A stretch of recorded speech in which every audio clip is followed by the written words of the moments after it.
Good evening दोस्तों, हमारे YouTube channel mission सरकारी जॉब में आप सभी का स्वागत है। आइए मैं आपको बताता हूं कि आरआरबी एनटीपीसी अंडर ग्रेजुएट का एग्ज़ाम आ गया है और 7 मई, 8 मई और 9 मई को है। उसके बाद फिर 13, 14, 15 जून में जाके है।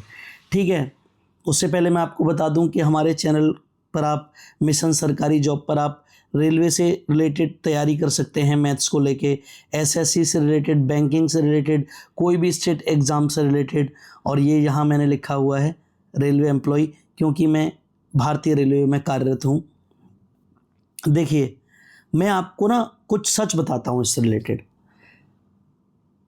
देखिए, आपने भी अभी 2025 में अभी जो रिज़ल्ट आया था एनटीपीसी अंडर ग्रेजुएट का, एनटीपीसी यूजी का जो रिजल्ट आया था, आपने देखा होगा कि एक भी जोन ऐसा नहीं था, एक आध जोन को छोड़ दिया जाए, कि जिसमें 70 प्लस कट ऑफ ना हो।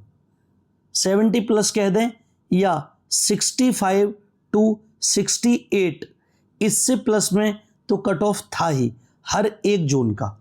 ठीक है ना।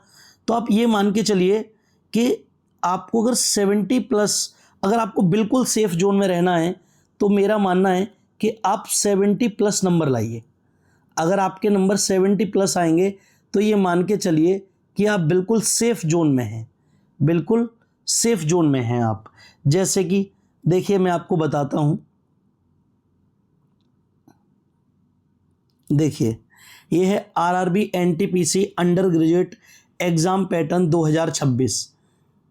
इस एग्जाम पैटर्न को देखिए आप। इसमें मैथमेटिक्स में आपके 30 क्वेश्चन आएंगे, रीजनिंग के 30 क्वेश्चन आएंगे और जनरल अवेयरनेस के 40 क्वेश्चन आएंगे। ठीक है, अब बात आती है मैथमेटिक्स की, कि मैथमेटिक्स में 30 क्वेश्चन आएंगे। आप मेरी बात का यकीन करना, ये क्वेश्चन अभी जो 2025 का एग्ज़ाम हुआ है, इसमें आप ये मान के चलिए कि जो थोड़ा बहुत भी पढ़ा होगा, जिसको थोड़ा बहुत जानता होगा, उसको ये इजी टू मॉडरेट ही लगेगा, इजी टू मॉडरेट ही लगेगा, टफ नहीं लगेगा। तो जब इजी टू मॉडरेट लगेगा तो आप ये मानिए कि आपको करना क्या है। आपके पास टाइम कम है, मान लीजिए आपके पास टाइम कम है, तो आप प्रैक्टिस कीजिए। सिर्फ आप नया पढ़ने की कोशिश मत कीजिए, आप रिवीजन कीजिए। ठीक है ना।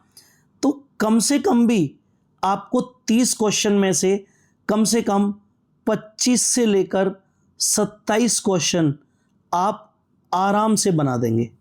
25 से लेके 27 क्वेश्चन आप बहुत आराम से बना देंगे।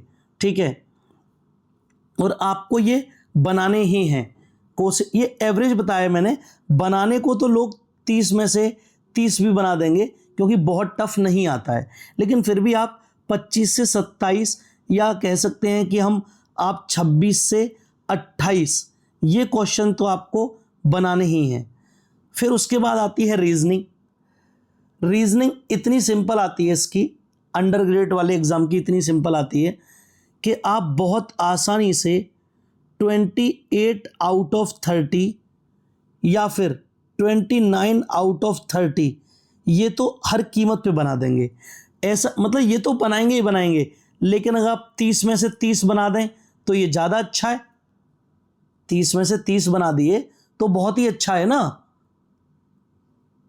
लेकिन आपको 28 से लेकर 29 मार्क्स तो हर कीमत पर करने हैं रीजनिंग में। इसके बाद बात आती है जीके की, जनरल नॉलेज, करंट अफेयर।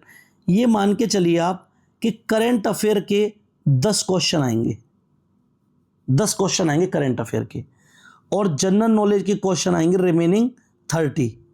अब इस 3 क्वेश्चन में आप जानते हो हिस्ट्री भी आएगी, पॉलिटी भी आएगी, बायोलॉजी आएगी, फिजिक्स आएगी, केमिस्ट्री आएगी, और भी हिस्ट्री वगैरह जो भी है, और स्टैटिक जीके वगैरह, इसमें सब कुछ आ जाएगा। ठीक है ना, इसमें सब कुछ आ जाएगा। तो इसमें अगर मानो आपने इसमें आपने अच्छे से पढ़ा है, आपसे नहीं फंस रहा है, अगर आपने इसमें 20 क्वेश्चन सही कर दिए, 20 क्वेश्चन, या मान लो 20 नहीं, आपने 18 से 20 क्वेश्चन सही कर दिए। देखो करने को तो आप, मैं तो चाहूँगा कि आप 30 करो, 35 करो, वो बात अलग है। मैं आपको किसी भी टाइप के भ्रम में रखना नहीं चाहता हूँ, ठीक है ना। तो आपने मानो 18 से 20 क्वेश्चन सही कर दिए, तो अब आप देखिए, अगर आपने 18 से 20 क्वेश्चन सही कर दिए तो आपने मैथमेटिक्स में मानो 27 क्वेश्चन किए, ठीक है। रीजनिंग में आपने, मैं मान लेता हूँ 28 क्वेश्चन किए, और आपने जीके में, जीके और करंट अफेयर में मान के चलिए आपने 18 क्वेश्चन कर दिए।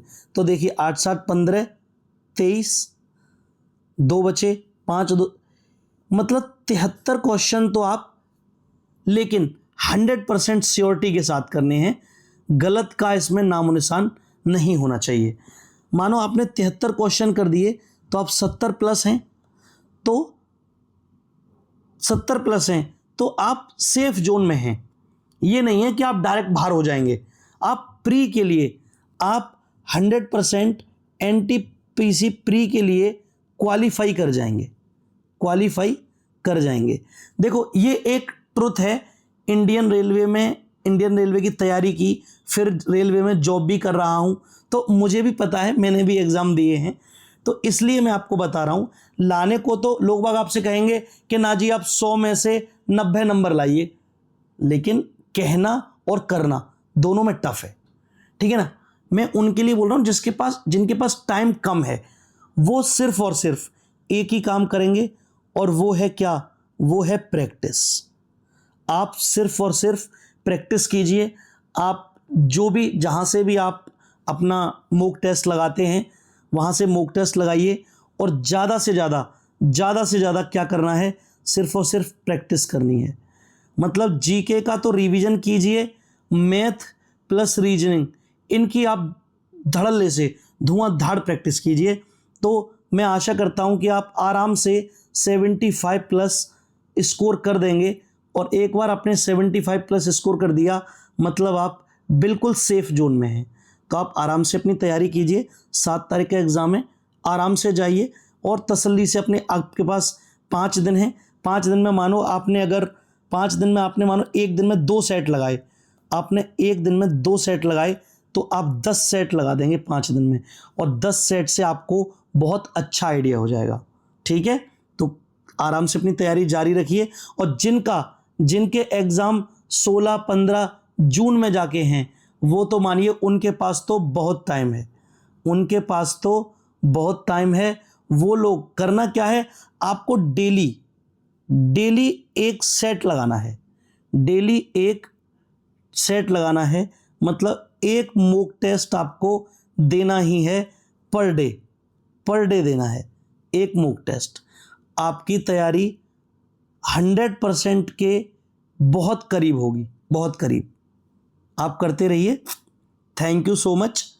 अच्छे से पढ़ाई करिए, बहुत अच्छा एग्ज़ाम होगा।